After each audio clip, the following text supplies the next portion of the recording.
Today our topic of discussion is matter. कल हमने जो है ना वो जो केमिस्ट्री है उसकी जो है वो बुनियादी शाखों के बारे में जो है वो पढ़ा। तो आज जो है ना अगला जो टॉपिक है वो मैटर के बारे में है। तो मैटर जिसको जो है वो उर्दू में मादा भी कहते हैं। मैटर मतलब मादा। तो मैटर क्या होता है? Anything which has mass and occupy space is called matter. हर वो चीज़ जो वजन रखती है और जगह घेरती है वो मादा कहलाती है। ये पूरी कायनात जो है वो मादे से ही मिलकर बनी है, मैटर से मिलकर बनी हुई है। हम इंसान हैं, कुर्सी है, टेबल है, ठीक है, ये आसमान है, उसके बाद पहाड़, दरिया, फिर जितने जो है ना वो मकानात बने हुए हैं, टेबल, ये मार्कर, ये वाइट बोर्ड, ये सारी चीज़ें क्या हैं? ये मैटर ही है। तो ये सारी चीज़ें जो है ना वो इनमें से जो भी कोई चीज़ है वो वजन भी रखती है और जगह भी घेरती है। तो इसी वाले से जो है ना ये सारी चीज़ें जो है वो मादा के अंदर आ जाती हैं या मैटर में आ जाती हैं। अब जो मादा है, जो मैटर है, उसको स्टडी करने के लिए हम उसके जो है ना वो मुख्तलिफ पार्ट्स में उसको जो है ना वो डिवाइड कर सकते हैं। अगर जो मादा है वो ना खालस हालत में हो, यानी जो मादा है यानी जो हम चीज़ें जिसका हम इस्तेमाल करते हैं उसके अंदर जो मटेरियल्स हैं वो इम्प्योर हैं, यानी उसमें किसी और चीज़ की भी जो है ना वो बीच में जो है ना वो मिक्सिंग हुई हुई है, तो मादा जो है ना यानी इम्प्योर स्टेट में अगर पाया जाता है तो वो मिक्सचर कहलाएगा। जैसे हम दो चीज़ों को मिक्स कर दें, जैसे हमने जब नमक और चीनी को मिक्स कर दिया, हमने जो है ना वो नमक को पानी में मिक्स कर दिया, चीनी को पानी में मिक्स कर दिया, तो जो मिक्सचर बनेगा वो इम्प्योर होगा। मतलब उसके अंदर जो है ना वो अब चीनी भी मौजूद है, पानी भी मौजूद है, तो इसलिए जो है ना वो इम्प्योर चीज़ के अंदर आएगी और उसको जो है ना वो मिक्सचर का नाम देंगे। आगे जो मिक्सचर होता है वो आगे दो कैटेगरी होती हैं। अच्छा, दूसरी जो चीज़ है वो दूसरी तरफ हम देखते हैं तो जो मादा है वो खालस हालत में भी पाया जाता है।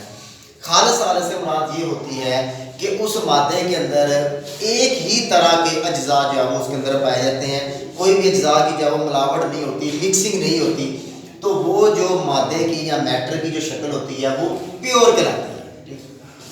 अब जो आगे उसकी डिटेल है वो हम जरा इसको बाद में जब देखेंगे, पहले हम ये देख लेते हैं कि जो इम्प्योर है मिक्सचर की सूरत में होता है। आगे मिक्सचर जो है ना वो दो तरह का होता है, एक को हम कहते हैं होमोजीनियस मिक्सचर और दूसरे को हम कहते हैं हेट्रोजीनियस मिक्सचर।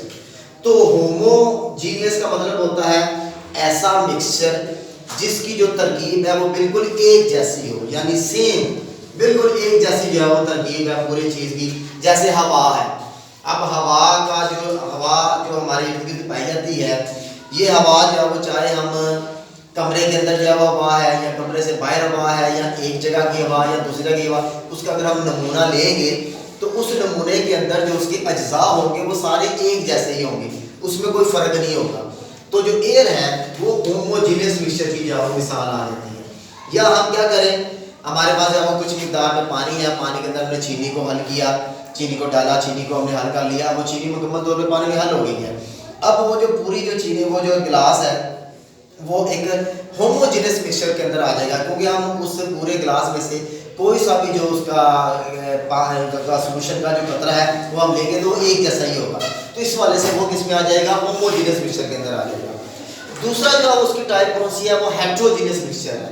हेट्रो का मतलब होता है डिफरेंट, मतलब कि ऐसी जो है वो चीज़, ऐसा मिक्सचर जिसमें अंदर अज्जा की जो मिकदार है वो एक जैसी नहीं है। जैसे कि चट्टानें हो गई, पत्थर हो गया। अब जो पत्थर है, जो चट्टानें हैं, इनकी जो होती है, जो माहियत होती है, यानी इनकी जो कह लें कि इनकी जो नोयत होती है वो मुख्तलिफ होती है, वो एक जैसी नहीं होती। कुछ जो चट्टानें हैं उनके अंदर जो है कुछ और तरह के केमिकल्स होंगे, कुछ दूसरी चट्टान है उसमें किसी और तरह के केमिकल्स होंगे। तो ये जो किसके अंदर आ जाता है? हेट्रोजीनियस मिक्सचर के अंदर आ जाता है। ठीक है, उसके बाद इन चीज़ों को भी हम देखेंगे। पहले हम देख लेते हैं उसके बाद जो मैटर है, मैटर जो आमतौर पर छोटी क्लासेस में भी जो पढ़ाया जाता है कि जो मादा होता है या स्टेट होता है वो आमतौर पर तीन बुनियादी हालतों के अंदर जो वो पाया जाता है। उसमें एक जो हालत आ जाती है वो सॉलिड है, दूसरी जो कंडीशन है वो लिक्विड है और तीसरी जो है वो गैस है। यानी कि तीन हालतों में हमें मादा जो है ना वो मिलता है, जिनके अंदर जो है वो पाया जाता है। उसके बाद तीसरी जो प्रॉपर्टी आ जाती है वो हम कह सकते हैं कि मादे के अंदर अगर हम इसकी प्रॉपर्टीज़ की बात करें, यानी खसूसियात की बात करें, तो जो मादा है इसकी जो है ना वो दो तरह की खसूसियात पाई जाती हैं, physical properties and chemical properties. Physical property जो क्या आती है, ये ऐसी प्रॉपर्टी होती है जिसके अंदर मादे की जो शक्ल है वो सिर्फ तब्दील होगी, उसकी कीमियाई नोयत जो है वो तब्दील नहीं होगी। यानी जो केमिकल सब्सटेंस है, यानी जो चीज़ है वो चीज़ तो वही रहेगी, उसकी कीमियाई नोयत वही रहेगी, सिर्फ उसकी जो है ना वो शक्ल चेंज हो जाएगी, या उसकी जो है ना वो उसका टेम्परेचर चेंज हो जाएगा। जैसे अगर आप मिसालें देखें, जैसे कलर है, किसी भी चीज़ का अगर जब वो कलर चेंज होता है, मसलन लोहा है, लोहे को हम गर्म करते हैं तो गर्म करके वो रेड कलर का नजर आता है, लेकिन वो रहता लोहा ही है, तो वो उसकी क्या आ जाएगी, फिजिकल प्रॉपर्टी आ जाएगी, कलर आ जाती है, स्मेल आ जाती है।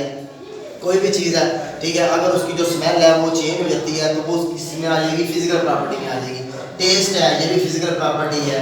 हार्डनेस है, कोई चीज़ जो है वो पहले हार्ड थी, फिर जो है ना उसके बाद जो है ना वो उसकी हार्डनेस ज़रा कम हो गई, तो वो भी जो है वो किसके अंदर आ जाती है, फिजिकल प्रॉपर्टीज़ में ही आ जाती है। सॉल्युबिलिटी है, मतलब चीनी को हमने जो है ना पानी में हल किया, हम ज़्यादा चीनी भी हल कर सकते हैं, कम चीनी मकदार भी हल कर सकते हैं, तो उसके अंदर जो है ना वो चीनी की जो नोयत है, जो मायत है, वो वही रहती है, वो चेंज नहीं होती। तो इस हिसाब से जो है ना ये सारी जो है ना वो फिजिकल प्रॉपर्टीज़ के अंदर ही आ जाते हैं। मसलन जो है ना वो अब बर्फ़ है, बर्फ़ जो है ना वो बर्फ़ को हम पिघलाते हैं तो उससे पानी बन जाता है, पानी को जो है ना हम गर्म करेंगे उससे भाप बन जाएगी। तो ये क्या है, ये फिजिकल प्रॉपर्टीज़ के अंदर आती है, क्योंकि उसकी जो है ना वो क्या हो रही है, उसकी फिजिकल प्रॉपर्टी यानी कि जो मादे की जो शक्ल है वो तब्दील हो रही है, रह वो पानी ही रहा है, यानी पानी का जो फार्मूला होता है वो पानी रहता है, वो चेंज नहीं होता। लेकिन अगर किसी मैटर की प्रॉपर्टी के अंदर तब्दीली आ जाती है, कोई नया केमिकल कंपाउंड बनता है, तो वो जो चेंज है, वो जो प्रॉपर्टी है वो क्या कहलाएगी, केमिकल प्रॉपर्टी कहलाएगी। मसलन बर्फ़ है, बर्फ़ को जब हमने गर्म किया तो वो बर्फ़ से जब वो पानी बन गया, पानी को मज़ीद गर्म किया तो उससे जो वो भाप बन गई। अब यहाँ तक ये जो मादे की हालत में तब्दीली आ रही है, ये जो वो फिजिकल प्रॉपर्टीज की कहलाएगी। लेकिन अगर हम भाप को मज़ीद ज़्यादा गर्म करते हैं, उसको इतना ज़्यादा गर्म करते हैं कि उसके अंदर जो वाटर के मॉलिक्यूल हैं वो आपस में टूट जाते हैं, यानी उसकी डीकम्पोजिशन हो जाती है, हाइड्रोजन अलग हो जाती है, ऑक्सीजन अलग हो जाती है, तो फिर उस वक्त ये प्रॉपर्टीज की क्या कहलाएगी, ये इसकी केमिकल प्रॉपर्टी कहलाएगी। यानी इसके जो एटम्स हैं, उसके एलिमेंट्स हैं, वो जो है वो अलग अलग हो गए हैं। ये एलिमेंट एटम क्या होते हैं, ये भी हम आगे देखेंगे कि ये चीज़ें जो है वो क्या होती हैं, ठीक है। तो ये उसकी क्या कहलाएगी, केमिकल प्रॉपर्टी कहलाएगी। उसके बाद आगे आ जाता है, अगर मादा या सब्सटेंस, वैसे पहले भी हमने डिस्कस किया कि अगर प्योर फॉर्म में है तो वो जो प्योर फॉर्म है वो उसकी क्या कहलाएगी, सब्सटेंस कहलाएगी। यानी सब्सटेंस या जिसको उर्दू में शय भी कहते हैं, ये मादे की एक ऐसी हालत होती है जो कि मिलावट जिसके अंदर जो है वो नहीं हुई होती। तो ये जो कंडीशन है इसकी भी आगे जाना, ये दो सूरतें हो सकती हैं, या जो वो मैटर है या जो सब्सटेंस है वो एलिमेंट की शक्ल में पाया जाएगा या वो कंपाउंड की शक्ल में पाया जाएगा।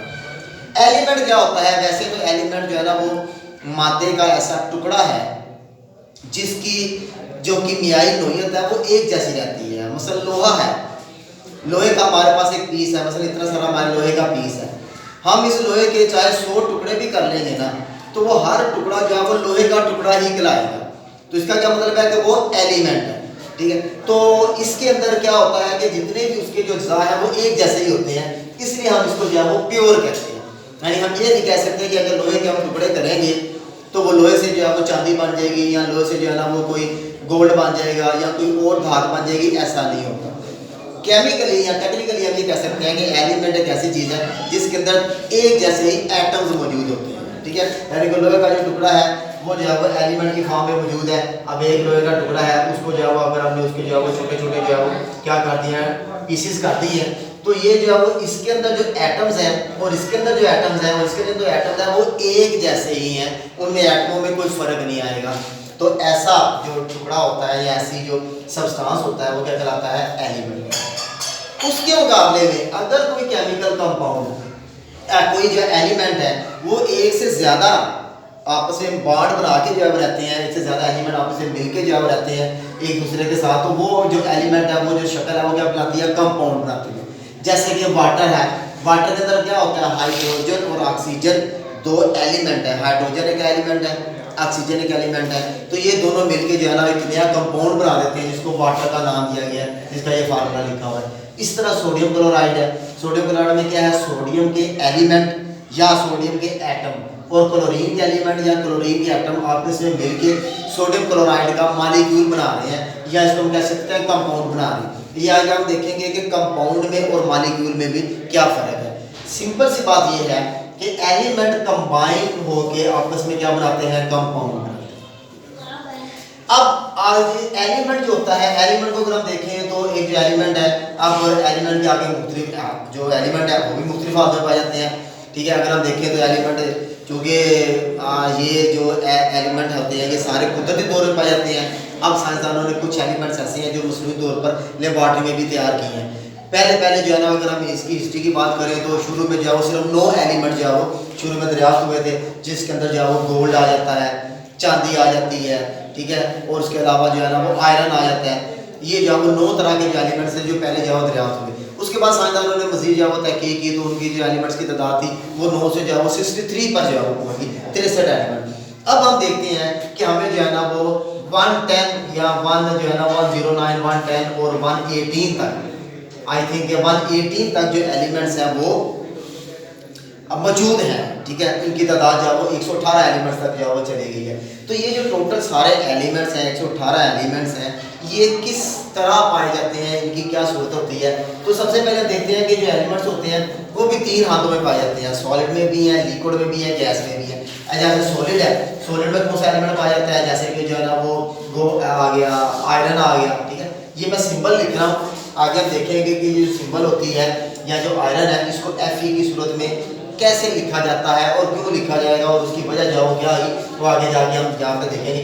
यहाँ पे सर जवाब देखते हैं कि कौन कौन से एलिमेंट ऐसे हैं जो ठोस हालत में और लिक्विड में और गैस में। ठोस हालत में जैसे कि लोहा हो गया, चांदी हो गया, सोना हो गया, ठीक है। उसके अलावा जो वो सल्फर हो गया, फास्फोरस हो गया, ये ऐसे एलिमेंट्स हैं जो कि ठोस हालत में पाए जाते हैं। लिक्विड की हालत में सिर्फ 2 एलिमेंट्स हैं जो कि पाए जाते हैं, एक इसके अंदर आ जाती है ब्रोमीन और दूसरी इसके अंदर आ जाती है मरकरी, Hg। मरकरी और ब्रोमीन, ये मरकरी वही एलिमेंट है जो कि थर्मामीटर के अंदर जो है वो पाया जाता है, तो ये जो है वो माया हालत में होता है। दूसरी ब्रोमीन है, ये भी जो है वो माया हालत में पाई जाती है। उसके अलावा कुछ एलिमेंट्स ऐसे हैं जो कि गैस के हालत में होती हैं, जैसे कि नाइट्रोजन गैस आ गई, ठीक है। नाइट्रोजन गैस है, ये जो है माया जो है वो गैस की हालत में जो है वो पाई जाती है, ठीक है। उसके अलावा हाइड्रोजन गैस है, ये जो है वो गैस की हालत में पाई जाती है। तो ज़्यादा जो एलिमेंट्स हैं वो ठोस हालत में हैं, 2 एलिमेंट जो है वो माया हालत में है और बाकी जो एलिमेंट्स हैं वो गैस के हालत में पाए जाते हैं। एलिमेंट्स की जो प्रॉपर्टीज हैं अगर हम देखें तो प्रॉपर्टीज के अंदर जो है एलिमेंट्स 3 हालतों में पाए जाते हैं, ये भी इसकी हालत है, ये भी इसकी हालत है। एलिमेंट्स या तो मेटल्स की सूरत में होंगे, या वो नॉन मेटल्स में होंगे, या वो मेटलाइड्स में होंगे। अब ये सारी चीज़ें पूरी केमिस्ट्री के अंदर आगे डिटेल से जो है ना वो आएगी, यहाँ पे तो सिर्फ इनका जो है ना वो तारुफ करवाया गया है। अब मेटल जो है ना वो हम कहते हैं कि मेटल की कुछ खसूसियात होती हैं, जिसमें हार्डनेस आ गई, जिसमें इलेक्ट्रिसिटी कंडक्टर आ गई, यानी कि वो बिजली को गुजरने देती हैं, उनको हम कहते हैं कि ऐसी चीज़ें मेटल्स होती हैं। जैसे लोहा हो गया, लोहा है ये जो है वो मेटल के अंदर जो है वो आ जाता है, ठीक है। उसके अलावा सोडियम है, पोटाशियम है, ये सारी क्या हैं, ये मेटल्स हैं। नॉन मेटल्स ऐसी जो होती हैं गैर धातु जिसको कहते हैं, जिनके अंदर से बिजली नहीं गुजर सकती, जिसकी चमक नहीं होती, ठीक है। आमतौर पर सल्फर हो गया, फास्फोरस हो गया, नाइट्रोजन हो गया, ये सारी किस्में आ जाती हैं नॉन मेटल में आ जाती हैं।